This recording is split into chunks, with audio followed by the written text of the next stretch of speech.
Britt. Hi. Say hello to the people. Hello to the people. I cannot. Hello to the people. Like when you say hello to the people, they went hello to the people. Hello in the building. No. Hello in the building. No. Welcome to My Black Self, the podcast. We family, y'all. We go way back to Sheffield Avenue. And some people know what that is, some people don't. If you listen to the podcast, you know what Sheffield Avenue is by now. Everybody has memories up top. The bill. Ever. It definitely was. I'm gonna move this over a little bit. Why? No? Okay. It's fine. All right, so we are currently live on AMP. We tested it out to see what happens, and we'll go from there. So do you have anything you want to share with the people? You want to tell the people you got kids? You want to tell the people you make amazing cakes? Me having kids ain't none of their business, but I do have kids, 4 boys. I do make cakes, custom cakes, Rick's cakes. I make cakes, cupcakes, customized treats. I make dessert shooters. I kind of explore everywhere. I just don't make sugar cookies and cake pops. Cake pops are like the devil. Don't actually make them. Why are cake pops the devil? Because they're too time consuming and it's too much. They're so cute process, they are. And then they're nasty. I don't know why people like them. It's so much sugar. Oh, that's true. Yeah, so. Well, thank you for joining. So how you doing? Fine. How you doing? How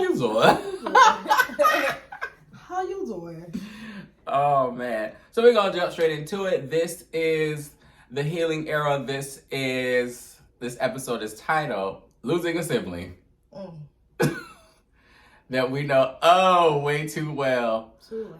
Our losing people is kind of back to back. The same folks, at least back to back. You lost your sister, and then your grandmother a year later. I lost my sister, and then my grandmother a year later. Same month, just not on the same day as Kia. Mine was on the same exact day.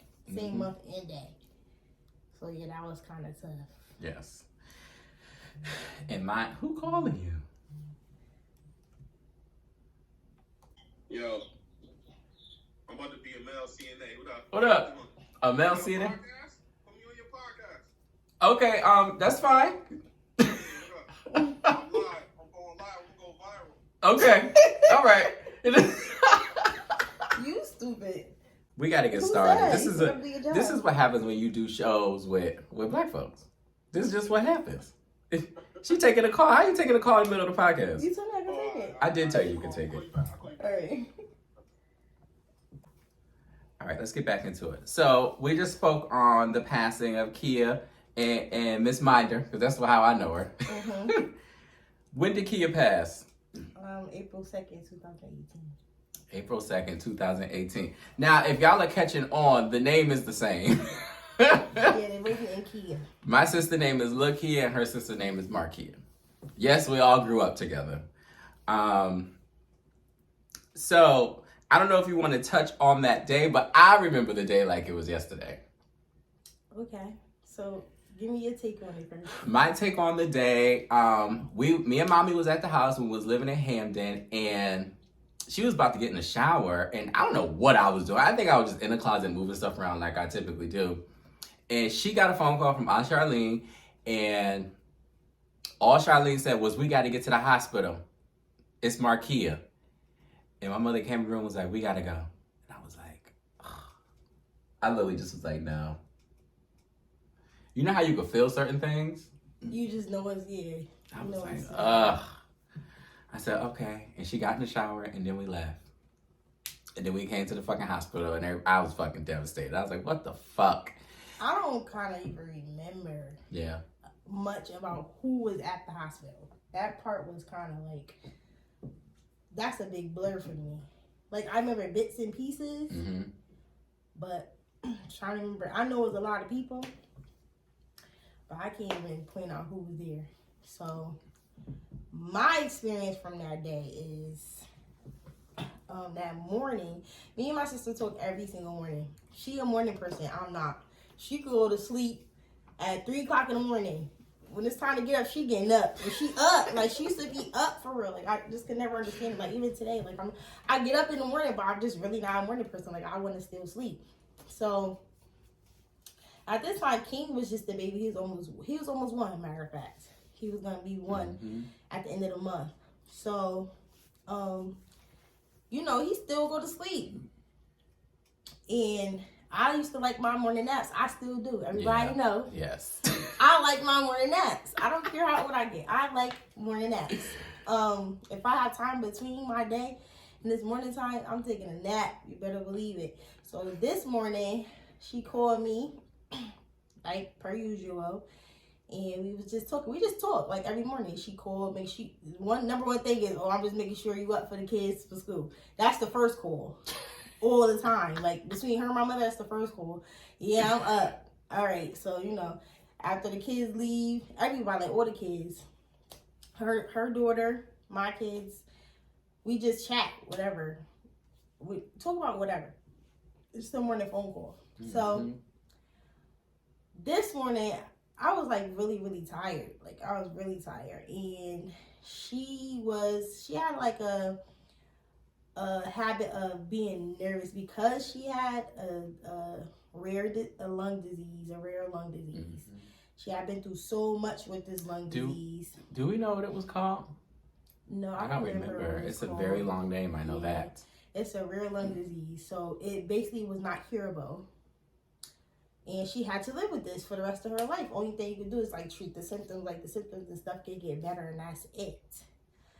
But it took a long time for her to get diagnosed with it too. Like she went through a lot, a point where before her actual death, years before that, we were surprised she lived because both her lungs collapsed at the same time. You need your lungs to breathe. I remember that. You can breathe with one lung, but for both of them to just collapse, that's no air. So she had to go through that process, and just like, you know, it was a blessing for her to get through that. So again, on this morning, we were talking. She talking to me. She telling me that they gave her, like, she was on steroids, and I know like in the recent weeks, they had gave her was telling her she had high blood pressure. That was kind of common when she went to the doctor's office because she's always so nervous. Like, this is with anybody. If you're scared, you're nervous before you go to the doctor, they take your vitals. Yep. Your blood pressure is going to be elevated. So it was normal for her to be elevated at an appointment. It didn't matter what appointment she go to. She just had that nervousness of going to the doctor. I think it was like more so from trauma, from, you know, all the things that she went through medically at such a young age. So they just wanted to see, I guess, to put her on this blood pressure, man. When they first gave it to her, and then she had pneumonia a few times, and then that's scary for her too, because she had the lung disease, and you know, pneumonia is in your lungs. So it's like, you know, it was always a lot of, I'm scared for her. She had this lung disease constantly made her cough. So if she was living in today's world coughing the way she used to, y'all would be, oh, she got COVID, she got COVID. Absolutely. You know, now today you can't cough. Absolutely. Like, but my sister used to cough. Like, it got better at time, and then sometimes you just know it was just bad. Like, she had moments in the day, like she coughed all day, but moments in the day where it was just like, almost sounded like something is coming out, like a whole, something big. That's how much she was coughing. And, you know, sometimes she used to cry and stuff, you know, because it's like anybody living with a disease that's uncurable, you feel like you want to be normal. And then for somebody to develop a disease that's uncurable, you wasn't born with it, it's like, you know, it's a life-changing event. So anyways, this morning we're talking, and with the blood pressure thing, I knew that when they gave it to her, she would not take it, because my sister is the person who Googles everything. People, this is what you don't do. Do not Google stuff, medications and this and that. No. It will scare you to death. It's so much stuff on the internet. Do not WebMD. Yeah, like don't do that. No.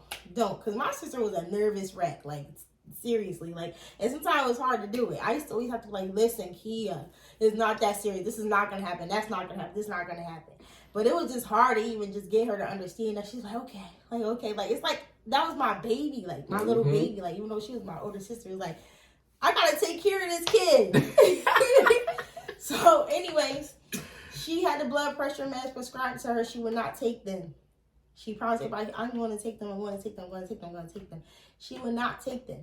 My father went crazy on this girl one day about, hey, if anybody knows my father, I know he is extra dramatic. Like, so dramatic when it comes to anything. My father was like, you better take the blood pressure meds. You don't know what's going to happen. I got high blood pressure, dude. You can't be playing with that. Yep. Like, going crazy on her. Like, I think scared her more a little bit. So she started giving it some more thought. This morning, she was so happy. Anybody know her? I know she stay online. You know, she's very social and vocal. And, like, she's like a social butterfly. She's a very creative person. So she used to be on live and stuff all the time, on your timeline. It's never a day gonna go by you're not about to see Kia. You're gonna see Kia, whether it's nighttime, morning, afternoon, whatever. She on Facebook or she on like she just on social media promoting something. She got something new. Yeah. So this day was like a big accomplishment for her this morning because she was like, I took that medicine. I took that blood pressure medicine. I finally did it or whatever. And I was like, oh, that's nice. But I was so tired. I didn't feel like talking.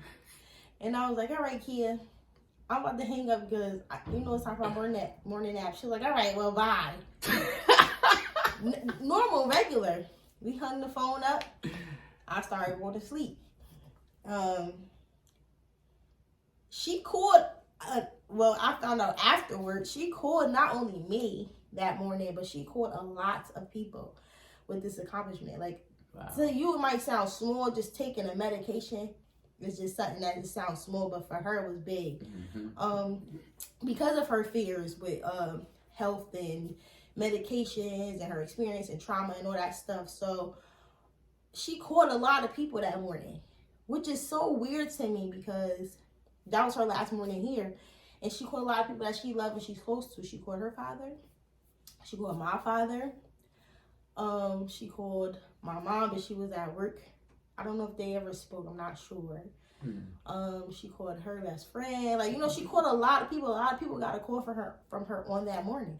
And I don't know if it was just about the accomplishment or it just was she just was making morning calls, which is weird for your body or your brain to tell you to call all these people.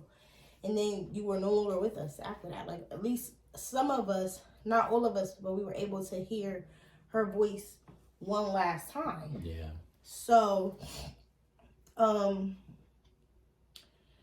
guess the last person she was on the phone, which is her morning routine, is to talk to her best friend, Cherie. Cherie. Hey, Cherie. So, she was on the phone with Cherie. And from what I was told, I was on the phone call, obviously. It's crazy because I said I was going to sleep, and I started going to sleep, and then my friend Ashley called me. And I answered the phone for her. Although I just told my sister, I don't feel like talking because I want to take my morning nap. I answered the phone for Ashley.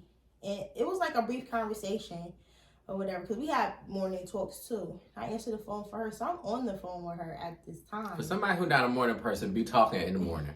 I do. Because you be calling me. Yeah. So I'm on the phone with Ashley.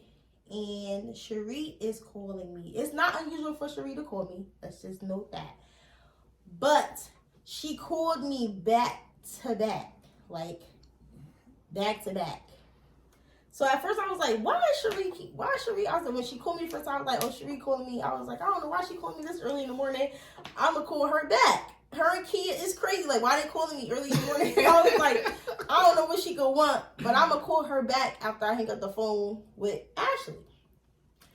So, a second later, Cherie called again. I was like, she called me right back. I didn't answer the phone. Then it was a couple minutes again, maybe a minute. I don't think it was far in between the phone calls. And she called me again. And I was like, she never called me this many times. Like, why is she calling me like this? I was like, Ashley, let me call you back. Because this is unusual for her to call me this many times back to back. So I answer the phone. Cherie is screaming in the phone. She's going, Britt, Kia, whatever. I don't know where she at. And I was like, what do you mean? What are you supposed? She was like, I don't know what's going on, or whatever. She was like, you need to get to her or something like that. I was like, what are you talking about? So, you know, she's in a panic. Mm-hmm. She was on the phone with my sister when she took her last breath. So, I'm just like confused because she yelling and screaming. And she was like, I'm on the phone with her. She's not saying nothing. So I was like, what do you mean she's not saying nothing? Like, maybe the phone hung up. Like, I'm just like not understanding because she's panicking. So she's not really able to explain to me. Sense. Yeah, it's not making sense. So I was like, what do you mean? She was like, I'm going to click you in. I'm going to click you in. Click in. She's screaming my sister's name. And I'm like, you sure the phone is connected? Are you sure she's on the phone? She's like, yeah, I was talking to her on the phone. And she said that my sister went to Dunkin' Donuts, something she also did every morning. She was like, I was on the phone and she went to Dunkin' Donuts. And then she was saying she don't know where she went from that point. But she know that something is wrong. Yeah. Because I guess mid-conversation, my sister it was nothing. And I guess, you know, what she said was, I think I need to go to and it was over. Like, you didn't hear anything no more. But the line was still connected. So at that moment, you're confused. You don't know if it disconnected. You don't know if she clicked on. Like, you know, it could be anything when something just stopped mid-conversation, especially with, like, you know, service, whatever. So I'm like, you know, I'm just bugging. But then I started getting, like, this feeling, like, inside my chest. Like, this crazy feeling. And I was just like, we screaming her name in the phone. I was like, sure, you sure it's connected? Because, you know, I can't see on my end. I can only see who called me, which is her. And then she can see the two lines that she has connected. She's like, Britt, she's on there, but I can't. Something is wrong. So I'm like, what Dunkin' Donuts? She's like, I don't know what Dunkin' Donuts she was at. So in my first mind, I'm like, it got to be maybe close to the house. Mm-hmm. Like, I don't know where to go either. This morning, it decided it wanted to snow out of nowhere. And it was like heavy snow. Like, I'm not kidding, y'all. Like, it was like, I don't remember that at all. It was. It melted. Remember that. It melted before the day was even over. It looked like it never snowed. Like this day. It was crazy. But in these moments, the snow just came out of nowhere. Again, I feel this heavy thing in my chest. And I was screaming Kia name. And the phone, she's screaming. She's not saying it. Sharice crying. Now I'm like panicking, bugging out. So I'm like, stay on the phone. I'm going to hang up the phone. I'm going to call 911 and send them somewhere. Mm-hmm. I have to send them somewhere because we don't know where she is. We don't know what happened. Like, you know, it just scary. It was a scary moment. So I hung up the phone. I called Ashley. Ashley lived around the corner from me at this time. And I said, Ashley, you got to come to my house right now. Something is wrong. I can't talk. King is here. You have to come here. I immediately put my clothes on. She came racing around the corner. By the time I called 911, I told them it was something wrong with my sister. I'm not sure what's going on. Maybe she stopped breathing. She had a lung disease. I do not know for sure. But she needs help. Send help. Sent them to my sister's house. In the meantime, in my mind, I'm like, okay, so if she's not there, she's somewhere else. How do I find her? How do I find her? Like, I'm racing, going crazy this morning. This was like... Where did you go first? I was heading to Dunkin' Donuts. That's the direction that I was going in. Ashley came. By the time I was already running out the door, I really probably was even going to leave King in the house. How fast I was like... Not even thinking about, I got this 1-year-old baby in here asleep. I gotta go. Like, it was just a feeling in my chest. I couldn't stay. But thankfully, me racing out the house at the same time, Ashley was coming up the steps. That's crazy. So I just was like, she's like, what's going on? I'm like, I don't know. I gotta go. She didn't even know what's going on. So I get in my truck and I started racing, y'all. I'm telling y'all, the front window of my windshield is frozen. It's frozen. It got ice up there. It's freezing outside. Oh my God. It's covered in snow. The things we do. I tell you, I wasn't taking a moment to clean off nothing. Do you understand me? I wasn't cleaning off nothing. I just knew I had to go. I literally rolled down the window. Like, imagine a whole coat of snow and ice on the front of your windshield. I rolled the window down, hung out the window, driving like this. Going crazy, beeping the horn, running lights. I'm going crazy because I'm like, I gotta find my sister. I don't know what the hell. I don't know how long she's been sitting wherever she's at. I don't know what's going on. Like, I need to go help my sister. So I'm flying. When I tell you this was so dangerous, like, I probably almost crashed a million times. This was so dangerous. So again, I'm heading to the Dunkin' Donuts by her house. And I'm like, that's the closest one to her home. She had to be at that one. Like, I know she's not going to drive far to go to Dunkin' Donuts to get her morning tea. So I start flying up that way. This is in Westville. So I'm on that end of Welly. I'm already flying. I'm already way up there. But at that time, while I'm doing that, I'm calling everybody. I'm calling out Charlene. I'm calling Ebony. I'm calling whoever. Like, my hands are shaking. I'm calling whoever I can call that I know is not already everybody occupied. be in motion. Right. Like, you know, people that I know is at home. Maybe at home could leave. Whatever. Like, so I'm calling those people somebody who could assist me. I'm just screaming saying that I need help. I don't know where he at. Ebony like, calm down. What are you talking about? I don't know what I'm talking about. I don't know what's going on. I'm trying to figure this out. So then, as I'm sitting at hey. It's your refrigerator. You need my refrigerator? This is what happens, y'all. People walk in my house.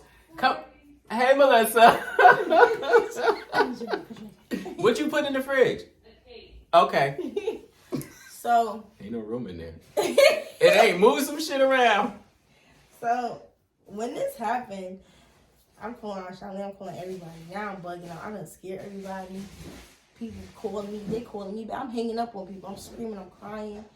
I don't know what to say. Like, they're asking for details, and I can't give them. Mm-hmm. Now my phone ringing back crazy. Like, and I'm like, damn, now I got all these people calling me. And I'm don't call everybody. Freaked everybody out. I'm freaking everybody out because I'm freaked out. I'm scared. So I know Cherie was headed too, coming towards us. She coming from the opposite direction. So we like this. Where she come from? Ansonia, right? Yeah, or Derby. Oh, yeah, Derby. That's what so we kind of like this. We both just know we trying to get to somewhere and figure out where she's at. So while I was like stuck in like a little congestion of traffic, you know Westville's stupid, where I couldn't really get around nobody without, you know, maybe crashing or something or going on to come in traffic. I'm sitting there and I'm like, why is everybody stopped? And then everybody is stopped because there's an ambulance coming up this way. So I'm still beeping the horn. I don't care. Like, I don't care what the ambulance. I gotta go. I'm sitting here, but I swear, when the ambulance rolled past me, I swear to God, this is why I believe in, like, afterlife. I believe in God for sure. I believe in spirits. I believe in, like, just a lot of that stuff. I believe in it. Because as I'm sitting there and this ambulance come riding past me on the left side of me, not when it was approaching, but as it rolled by, something came out of my chest. Like, physically felt like it was completely emptied. Yeah. That was her saying, come this way. That's a feeling that I was just in shock for like a good moment. Like, what the hell? Like, I've never felt that before. It was like, as soon as it went by, like, as soon as it hit right here, it was like, like, just left, like, just complete emptiness. And I just broke down, just started screaming. I started screaming. I was saying, like, I started talking to my sister, like, with inside my brain. Like, I'm like, I hear you. I'm coming. Like, I don't know what it was. That's so crazy how you could be so connected to somebody and just automatically know certain things. Yes, it was so crazy. And then I was just like, okay, maybe that's her. Maybe they got there in time and they found her maybe at the address, but I don't know for sure. I can't say that that's my sister in that ambulance. Yeah. What do?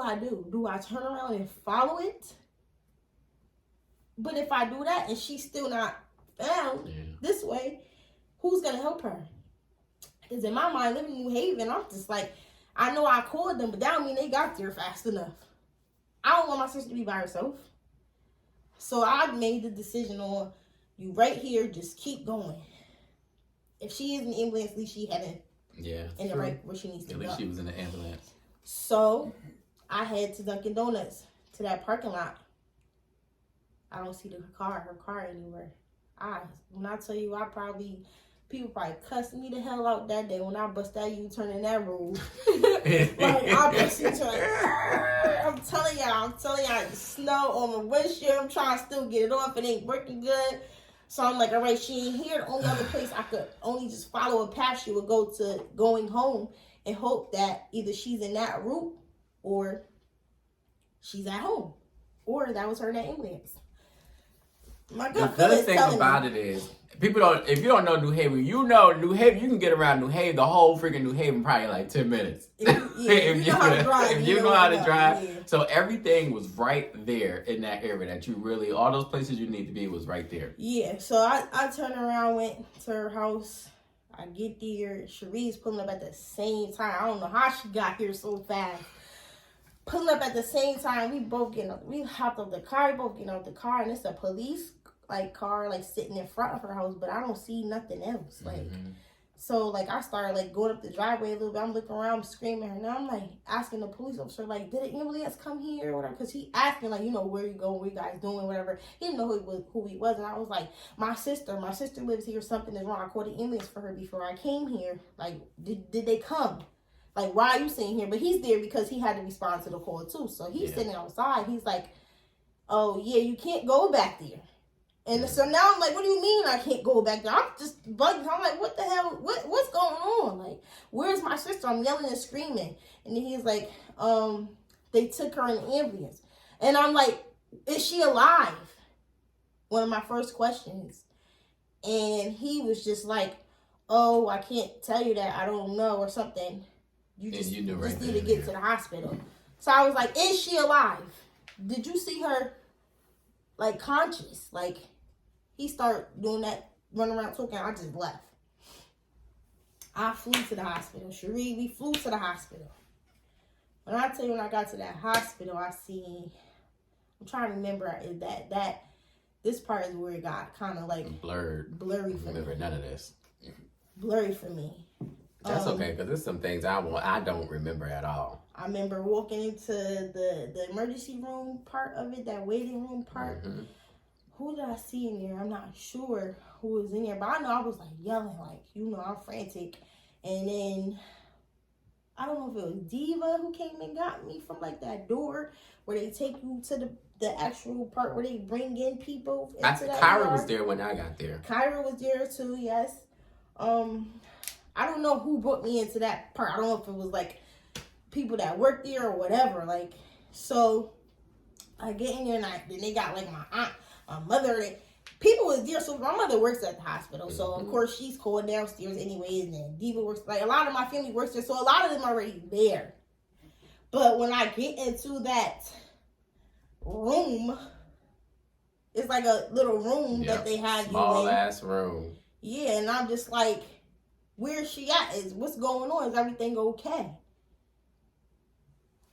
It's no answers really. Nobody everybody all worked up and crying and stuff, but anybody know me, I'm gonna get mad. That's my first reaction. I'm about to be pissed. So I tell me what the hell's going on. Yeah. And then it was just, I don't know who told me. I don't know if it's my mom's supervisor. I know I blacked out. Yeah. I know when it was said that my sister did not make it. I always said, I was chasing her, I was trying to save her life. In the beginning, I blamed myself too, because I was if I would have got there faster, that's why I always tell people, minutes matter. Minutes actually matter when there is an emergency. That's so true. Minutes matter. That's why when you see ambulance, people oh, they ain't going nowhere. Just move. It don't matter. Out just the still way. move. You never know. You never know those minutes, those seconds that it's taking you the little extra second, but they gotta lay on their horn because you don't want to pull over to the right. That's just ignorant. You don't know what's going on. People's lives are at stake sometimes. You don't know who's in the back of that ambulance or what the emergency is. You don't know. Or if they're trying to get to someone. Minutes matter. Move. Seconds go into minutes. Minutes matter. Move. So somebody told me, and I know after that it just went black. Yeah, because when I got to the hospital, you wasn't there. Where was I at? I don't know where you were. Everything was black for me. I know for a fact that I was tearing that place the hell up. Yeah. To where security had to come. I was tearing that place up. Because y'all lying. You're not telling me that my sister just died. I was just on the phone with her not even an hour ago. What the hell are you talking about? There's no way you're saying to me that my sister is dead.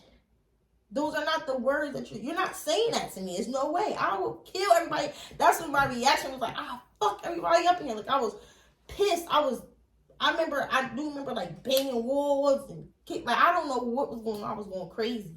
Yeah. I was going crazy. I know at one point when I came to a little bit, I was on the floor somewhere. I was on the floor. When I got to the hospital, you were not there. I don't know where you were. I think I was calling you. You wasn't answering. I don't remember too much because all I remember is me and mommy got there and I already knew what had went down. So I was just trying to mentally prepare myself. And then somehow we ended up in that small room. You weren't in there. It was Mr. Sidney wasn't in there either because he was in the hospital, right? Yes, I think so. Yep. It was your mother and Aunt Charlene that was in that room. And when I walked in there, I was like, ugh. And I just broke down. And I called my boss. And I was like, I'll be there. I won't be there today or tomorrow. I said, I don't know what's going on. My cousin just passed away. And I'll talk to you later. I was like, I'll keep you updated. It was just too much. Like, it hurts 10 times more when you don't expect it. When you're expecting, like, even with the elderly, we always hurt when our grandparents or whatever pass away, but it's lighter on the soul because they're in their old age. You have your whole 30 years to prepare for that. Right. So, it's like when it's somebody that you're close to, like we 7 years apart, but we was like this. Like this. Like you cannot tell we're 7 years apart. Like we're best friends. Like, and we've been through so much in life together in such a short time. My sister's only 38 when she passed away. 36 when she passed away. Because her first birthday in heaven was 37. So she was 36 years old when she passed away. I'm approaching that very soon. Very soon. And it's scary for me to get to that age. Although I don't have huge health issues or whatever, it just makes you nervous to know that people that young can die from whatever it is. Or whatever. Like, I think it also makes you nervous to outlive the person that you weren't supposed to outlive. That's what's even more crazy. But, and this was already like, we already had like a tragedy in our family where a young person passed away, Kenny Brown. And that was rest in peace, Kenny Brown. His birthday just passed, it's February 4th. Yeah. That was her baby. Her and Kenny Brown, how many years apart were they? And they probably was closer than I. That was her baby. Like when they was little. We're gonna get to that later. Anyway, so yeah, I blacked out on this day, y'all. I'm not sure if. So when you got there, maybe I was going because I went to go get Harmony. Because remember, guys, she has a daughter at this time. Oh my god. And she's at school. And I'm like, dang, I gotta tell her mother is gone. Somebody has to tell her that her mother is gone. Wait, pause. So we're just gonna cut back in. I'm gonna give a little bit more detail because I don't be giving detail on Kia's passing because I'm just not there yet. But Kia passed in the same hospital. She was having surgery, and she didn't make it through the surgery. And the crazy thing about this is this was during COVID, so I didn't see my sister that much because she had kidney disease, she had high blood pressure, she had a bunch of things going on with her, and I wanted to stay away from her. Honestly, I was like, I'm not going around you. So then she went to the hospital, and then COVID, you can't see nobody. They got a whole limit, so I was able to see her one time. Me and Nazir was up here staying with me for a couple, 2 months or so because we was working. He was working summer school. And having to tell him because I got a call in the middle of the night and I felt like Kia was not going to make it because I just had a feeling in my spirit. I was like, I don't know if my sister is strong enough to handle no shit like this. Like, just in general, I was like, I don't know. This could go either way. So I need to mentally prepare. Yes, and I got Nazir here. So the person that called me was Donna. Because Auntie Rosalind was here. They came here because Kia was having surgery, so Kia wanted them here. So they came. So Donna, when I saw my phone ring, I said, all right, let me get up. And I had found out that Nazir's father was calling him, telling him that Kia had passed away. So he had knew before everybody. So I got up and I was like, all right, Nazir, we got to go. And Melissa was living with me. I'm fucking in tears. I'm like, Melissa, you got to take me to the hospital right now. Middle of the fucking night, like 2 o'clock in the morning. I said, we got to go right now. She was like, what's going on? I said, we got to go. right now. So I already had knew that my sister was gone. I was like, this just is what it is. But the way the hospital does it is they prolong you, because I don't know if they're working in the back trying to see what they can do, or if it's anything they can do, or just to like mentally prepare you throughout the middle of the night, have y'all sit in this room for hours and hours, knowing this girl has passed away, because she was already dead when they called and told us that she was not responsive. Wow. Yeah, so I don't know if they was trying to do CPR. And how do you do CPR on a person that had open heart surgery? Right. Like, it's like I don't know how you do that. So yeah, that day had happened. That was fucking traumatic. So same damn hospital, just the same kind of situation. Both of our sisters had illnesses. And it was crazy how they both were like, that just like freaked me out. I was like, they so young. Like, how they sick like this? Like, that's how you know, like, it really does not matter how old you are. Like, take care of yourself. That health is, like, very important. Yeah. And I'm not going to say they didn't take care of themselves. They just end up with diseases that were uncontrollable that anybody can get. Yeah. It was out of their control. It's nothing that they did wrong. They didn't eat something bad or just didn't take care of themselves as a whole. It wasn't that. It's just they were chosen by God to deal with these diseases that they were infected with. Yeah. And I feel like both of them were very strong for a very long time. A long time. Both of them had their diseases for a very long time. I think they might have lived with their diseases for the same amount of time, because when did her lungs collapse? Well, it was when we was in Atlanta. Yeah, it was. Harmony was like, ooh. I'm going to say it was like 2010 or 11. Yeah, it was somewhere around there, because I had Elijah. Yep. Elijah was born in 2008. I had Jeremiah too, I think. Yeah, I was like, this is crazy. Yeah, it was around those years. So it was a lot to deal with. Just, I know when they had us come, this is what pissed me off. This part right here. I'm about to tell y'all right now. Okay? I don't know if this is protocol, this is policies, or whatever, or it has something to do with my skin. Their protocol is trash. I'm going to tell you that. I don't care. These MFers are some insensitive people when it comes to people having death in their family. I get it. Some families aren't as close as other families, and got a low battery. Some people don't care. But I care. I care about mine. Everybody know that. Period. That's not a secret. I care about mine. You mine. I care about you. I love you no matter what we go through. I care. With them fingers. So technical difficulties, y'all. Technical. So they came in here and they were like basically kind of rushing. I don't feel like, maybe because everything was a blur to me. I didn't even feel like it's good. I didn't feel like they gave us enough time to even process what was going on. Yeah. They were like, okay, you have to come in here and view her, like, now. Y'all gotta do it right now. Basically, so y'all can get the heck up out of here. Basically, like, it's so crazy. We put her in the room, put her in a, whatever, the little bed thing so you can see her, and you guys only have 15 minutes. So I'm like, 15 minutes? 15 minutes for what? 15 minutes for everybody to have their moment with her. Or whatever. View her, see her, whatever. Just see her as she is right now. Y'all got me fucked up.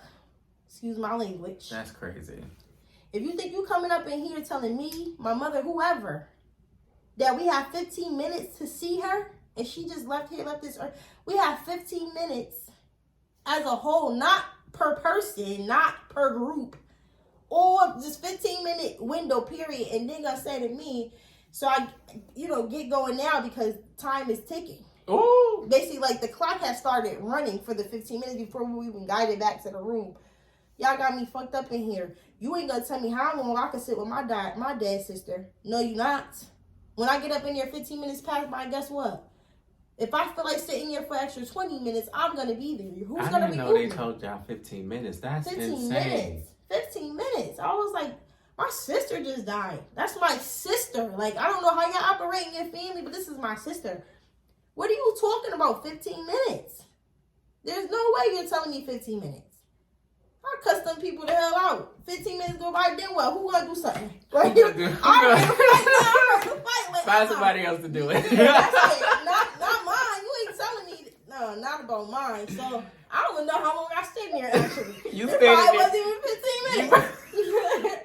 I probably even stayed at 15 minutes. I do remember that part.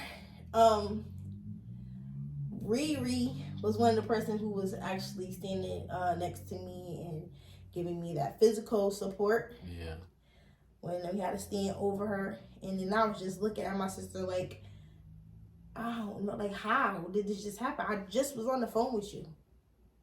You were fine. It's so insane. I just was on the phone with you, girl. What are you doing laying here? There's no way that you laying here. I'm just like examining. I see a little bit of blood on her lip or whatever, on her face and stuff. So I'm like, what the hell happened to her? Like, they still not even giving those details. I'm thinking somebody hit her or something. And then I'm looking at her hair. She a damn diva. Where the fuck is her wig at? So I'm like, damn, somebody knocked my sister away from me. Where they at? Diva to the fullest, okay? Somebody knocked my sister away from me. I'm thinking all types of stuff. Like, where they at? Because where's her hair? Like, she got her own hair, but she had them in them plaits. Y'all be putting them in to put your wig on. Queen Latifah. So I know, and my sister don't go outside with no bonnet on. So I'm like, she ain't had no bonnet on. She must have been here somewhere. Where's her hair? Somebody at the hospital had her hair. Yeah, they probably had to take it off or whatever. Because my sister don't go outside like that. Now, my sister, on the other hand. She not going nowhere with no bonnet, no headscarf. She got her hair. If she ain't got it done, she putting the wig on. You must see her looking crazy. She ain't doing that. She may get a hat. But she ain't about to be just outside with them set it off braids. Now, like my that. kid will come outside ready to set it off. Like, I don't give a fuck who's gonna do something. What's up?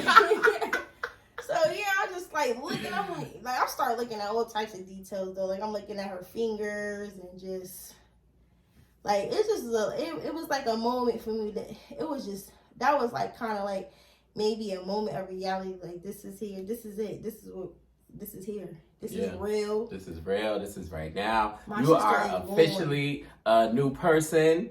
You are no longer the same. Nope. So how did you change? What changed? Since her passing, since that very moment. Well, first of all, since that moment, I went into a very, very deep depression. I've probably been depressed, and the depression come in a lot of different ways, different forms. I probably have been depressed before, but didn't realize it was depression until now. Like then, the depression was crazy, and it hit me like a freaking tidal wave. Like, the depression was there for sure, and I had sunk in it. It took over my life. Yep.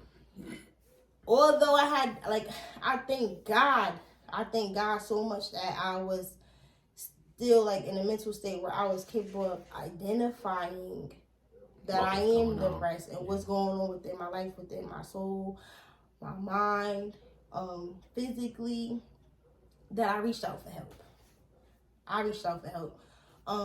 So, I started reaching out to resources for therapy, because I found myself, and then still even dealing with the fact that I had to tell her daughter that her mom was going. Like, I had to go to the school. I think I was picking her up early, and then, like, bring her to my mother's house, sit her in the living room, and tell her mother is gone. Yeah.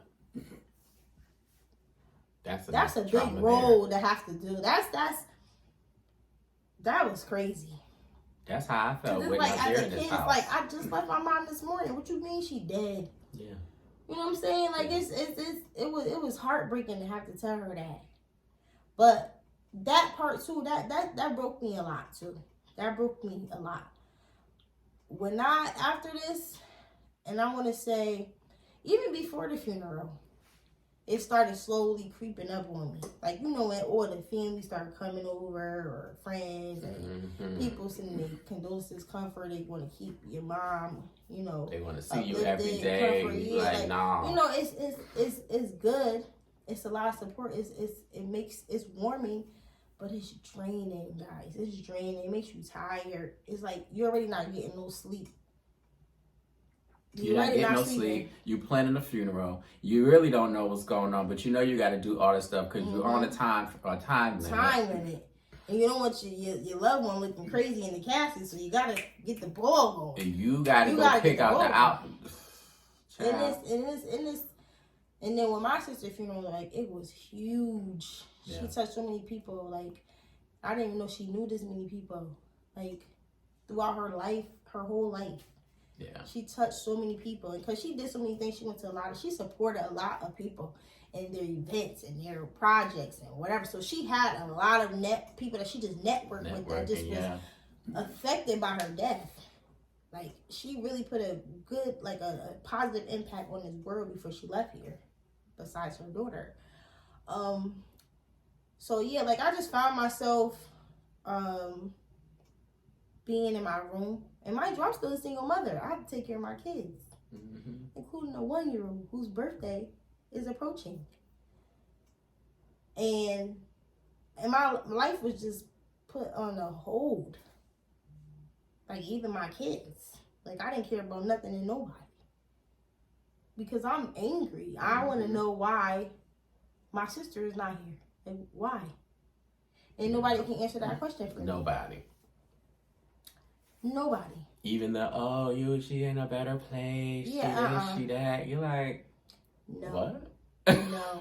And there's nothing that nobody could say to me to make me feel better about my sister being dead. Nothing. So I found myself sitting in the room for hours, just sitting there. Literally. Not even half the time probably even think about anything. Ain't even functioning, child. Just sitting there. Just sitting there. Like, you're like, almost like you turn into a zombie. Like, you know? Because I'm trying to figure out, like, I'm asking these questions, like, how do I go on from here? Like, who's going to call me in the morning?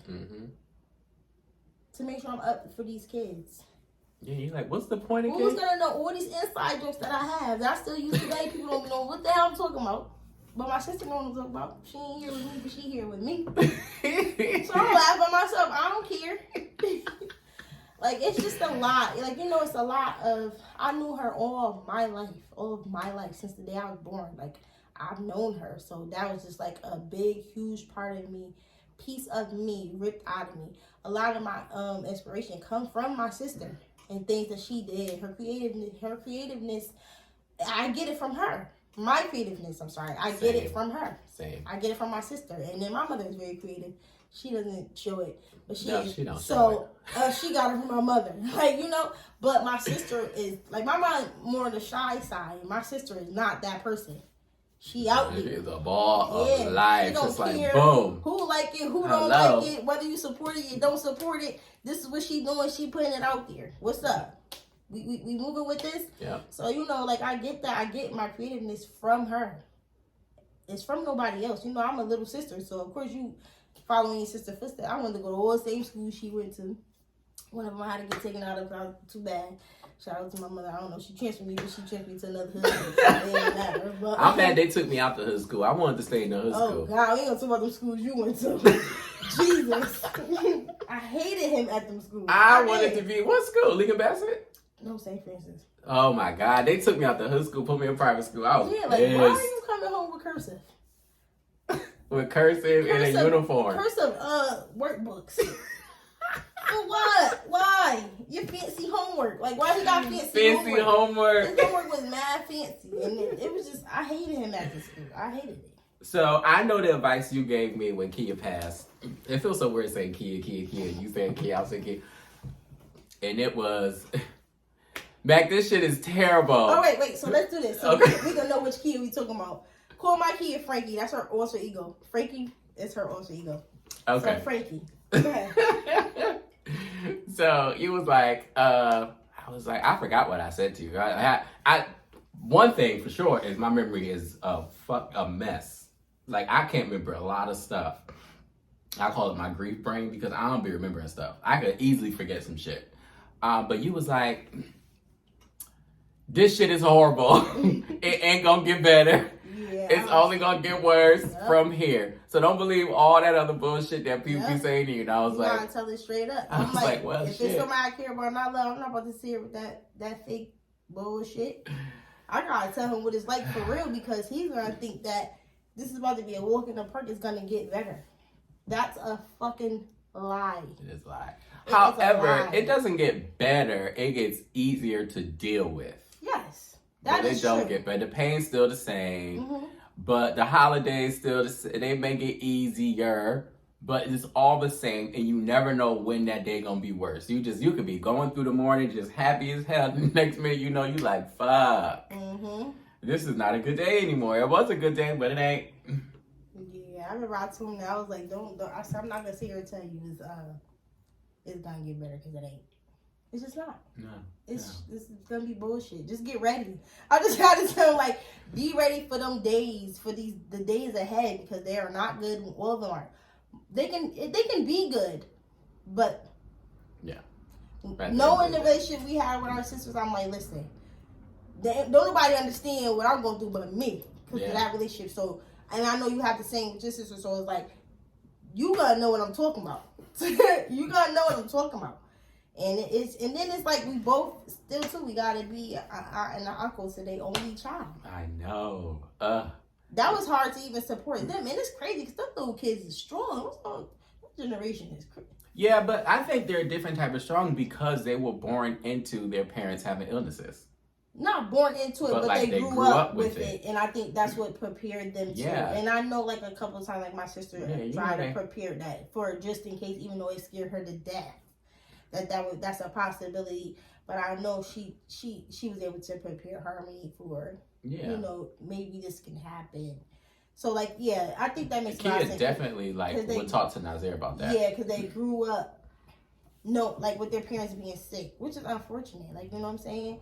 Yeah. Like, and I think that's why both of them were so close to their parents, too. Like, they just had, like, their relationship with their kids was, like, that was some different type of stuff. Yeah, like, their relationships was, like, dope. Like, for real. Like, Harmony talked to Kia they all throughout school. Like, so I had Kia's phone. And I was snooping his messages. That's one thing I wish we not that, but I was just like, I'm talking about a lot of people was texting and calling her for one, because you know people have to know that it's real. Yeah. So you know, people a dead person phone go crazy. Excuse me, it goes crazy at first for the first couple of days, week maybe. I just went and I only looked at the messages between her and Harmony because Harmony was texting her mom. I was very hesitant to open the text messages, but I wanted to see where, because she wasn't talking much at the time, I wanted to see where my niece's head was at to make sure she wasn't in danger of hurting herself or needing someone to be there. We were just missing it because we were grieving too. So I just was opening them, not to be nosy, but to just see where she was with the death of her mom. At such a young age. See how she was taking it, basically. Yeah. And the text messages weren't negative. She literally just talking to her mom. Oh, she was still sending her messages? Yeah. Oh, okay. She was just basically, she did have that moment where she said, you know, everybody's saying they here for me, but I know that's a lie. Yeah, that's how everybody feels. Yeah, and I was just like, she was like, they're not going to be here for me. And, you know, that kind of hurt my feelings. I'm like, dang, like, I can't tell her not to feel that way. Mm-hmm. Like, you know what I'm saying? Like, that's her mom. Like, you know, that was just one of the parts of one of the text messages. I'm not going to go into depth about, you know, her personal stuff with her mother, personal conversations. But even just scrolling up, looking at their text messages, like, they was funny as hell. Like, I was like, yo, they crazy. I was, like, scrolling up. They was, like, homegirls for real. Like, they was funny as heck. That's like, how them two were. Messages and stuff. Yeah, like... So I'm just so glad that she had that relationship with her mom. Like, you know, she has still, like, where she passed away, but Harmony was old enough to remember everything with her mother. You know, when kids lose their parents at a young age, they don't really remember it. They don't have the memories to hold on to. Harmony has that. So I thank God for that. That's accurate. Yeah. So, yeah. What, if Kia was still here, what do you think she'd be doing? What would she be doing? She would have a business she had a business, but her business would be popping. I think her business would be popping right now. Poetry books. Yeah. I think her fashion, her clothing line would have been because it was getting there. I felt like she would have did something like really crazy during COVID. Yeah. Her mind was always going. Her creative side of her brain was just always moving. Like, it always was moving, especially the hustle part of her brain. Always going. Like, that girl found her a hustle. Like, it didn't matter. Like, You be like, she doing what now? Right. She was just doing this. Now she doing that. Yes, that's why I always call her the jack of all trades. She's the true meaning of jack of all trades. And she's a diva. Like, that girl is a bona fide diva. And you got this little tomboy, little sister, little sneak around, little hood girl. And she's stepping out in her Mary J boots. Yeah, okay? Them heels to the gods. What you call it? Beat to the gods and all that crazy stuff. She is out there, honey. Like, we is like complete opposite. Like, she used to wear sneakers in high school. Then I don't remember last time I seen my sister with a pair of sneakers. That is so funny because me and Kia the opposite.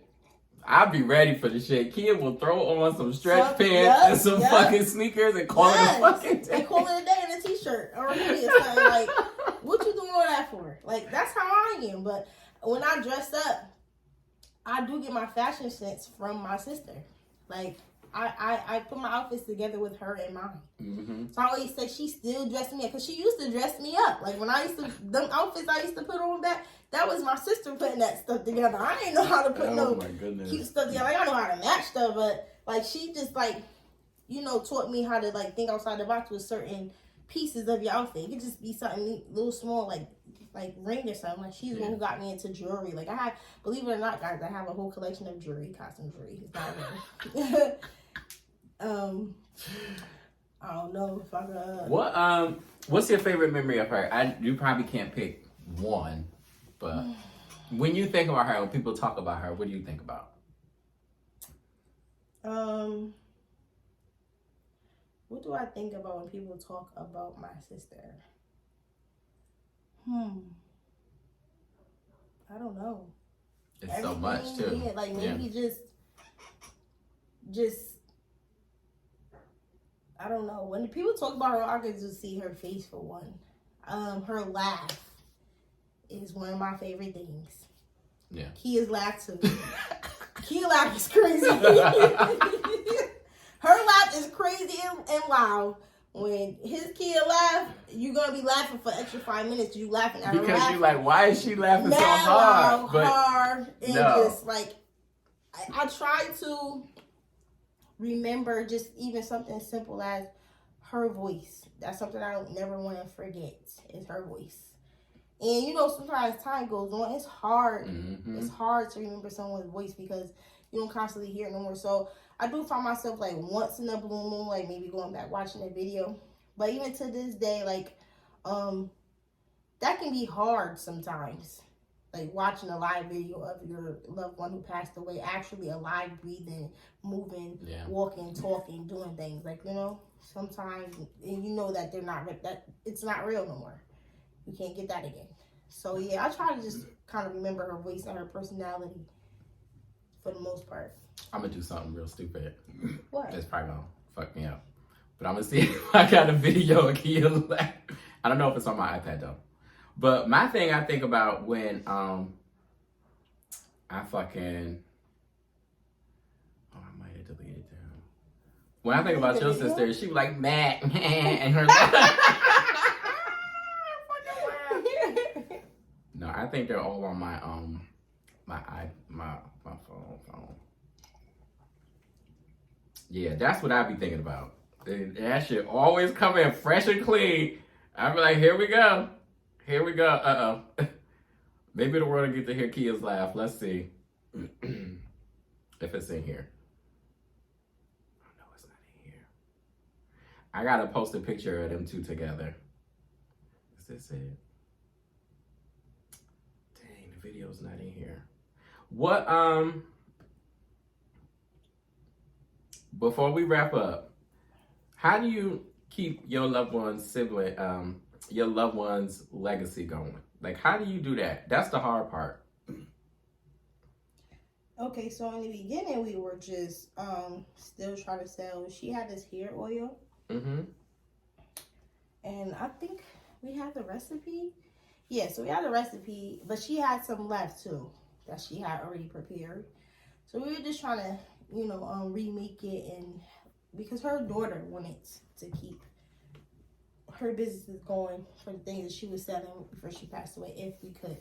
We tried our best to do that. We got a little support. We got some support from it. We weren't consistent after, like a year or so, but it was all at Harmony's discretion. So when she's ready to go, even if she's ready to go again today, we're ready to go. So we have the recipe and her logos and stuff. I have her logos and stuff for her clothing line, and this is oh, Black Diamonds. So yeah, anytime y'all see me say Black Diamonds, it's because of my sister. Yeah. And so we started with like that oil, and we were selling the shirts in different colors and sizes and stuff like that. And we were at it was like a pop-up shop like outside the terminal one time. Yeah. So that meant a lot to Harmony that we do that. And then we were downtown too. I remember that. Yeah, with her books. With her book. Yep, including her books, whatever copies we had left. Copies were obviously limited. We found a box of. So she had two poem books. One called My Thoughts, which is my favorite, and the other one was called what's the other one? The Black and I don't remember. Wait, hold on. My Thoughts is the first one. I don't know.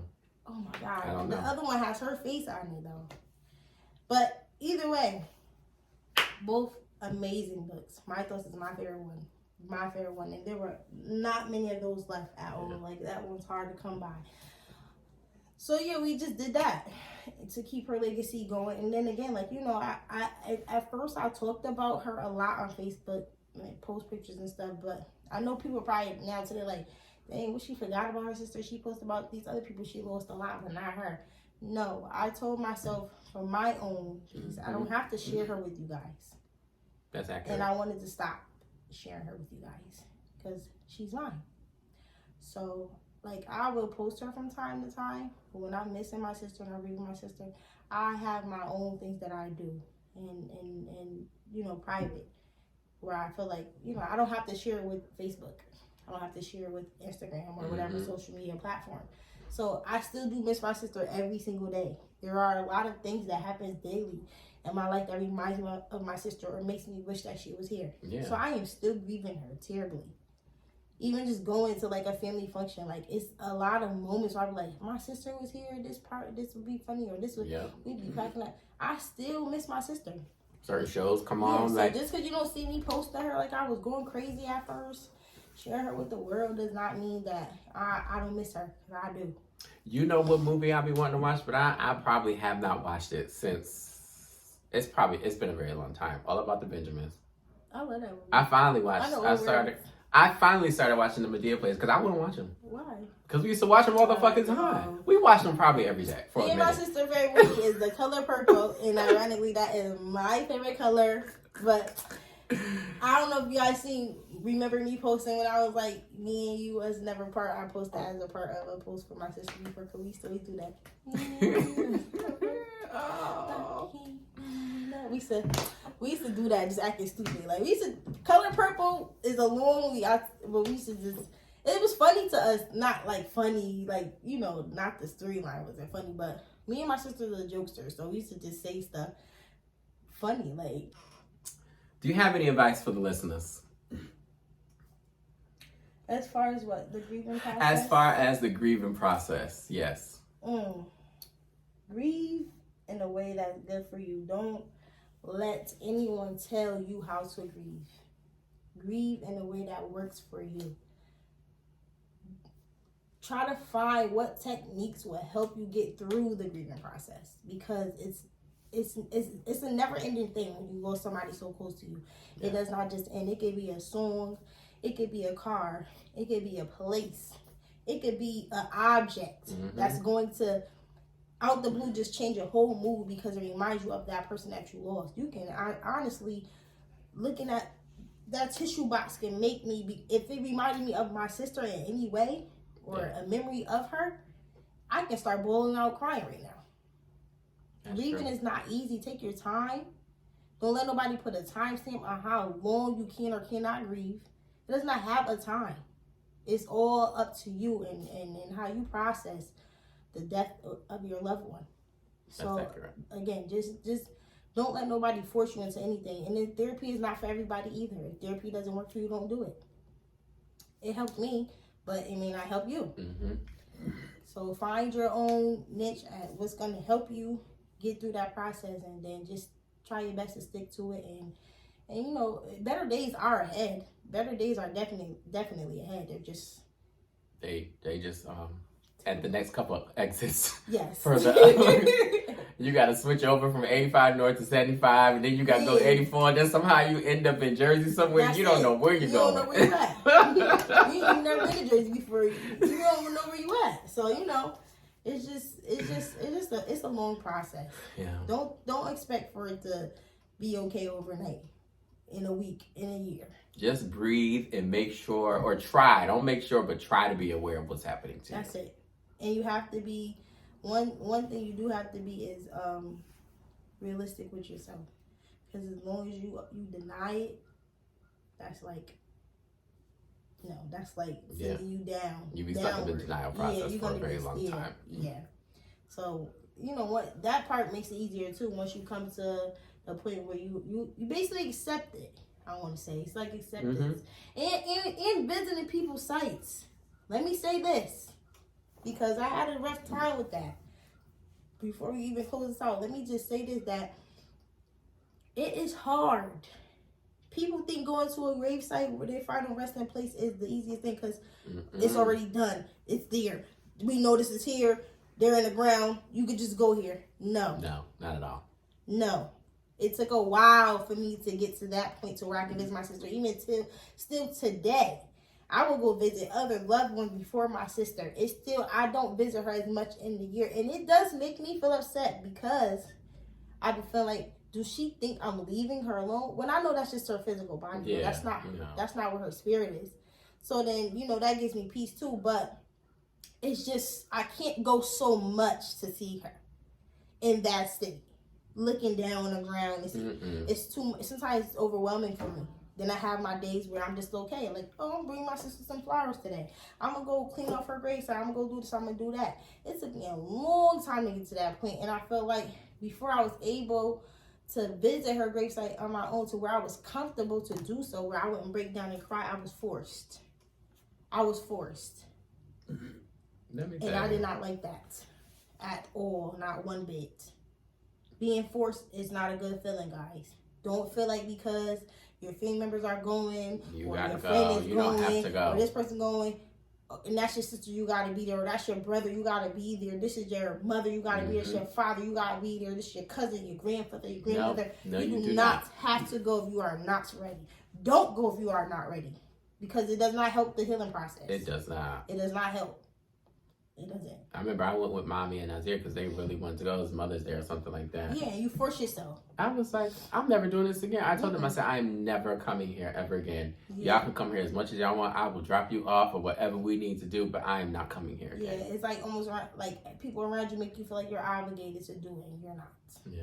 You don't heal like everybody else. Everybody heals different. Or you'll feel bad because you want to be here for them. Right. You're like, I don't want them to go by themselves, but you just gotta let them there go for by them themselves. afterwards. Yeah. Or before. Just say, listen, hey, I can't do this right now. Yeah. For yourself, this is for me. For me, I cannot do this. That's Absolutely. it. Because when I was forced that time, I it was too much. It was too much. It sent me backward a few steps in my grieving process, honestly. It's too much. You have to really wait till you're ready. Yeah. Like, you have to. Do everything on your own time, y'all. At your own pace. Before we go, you got any questions for me? I know I'm the interviewer, but... Yeah, why ain't had no juice when I came here? You drink all your ginger ale? I didn't look dry. Why you ain't gonna pour it out? It's right there. My ice melts and stuff, I don't know. Well, she ain't got no questions for me, y'all. Thank you for joining my Black Self-Care podcast. I love you. And clearly we here together. Wow. Thank you. Bye, y'all.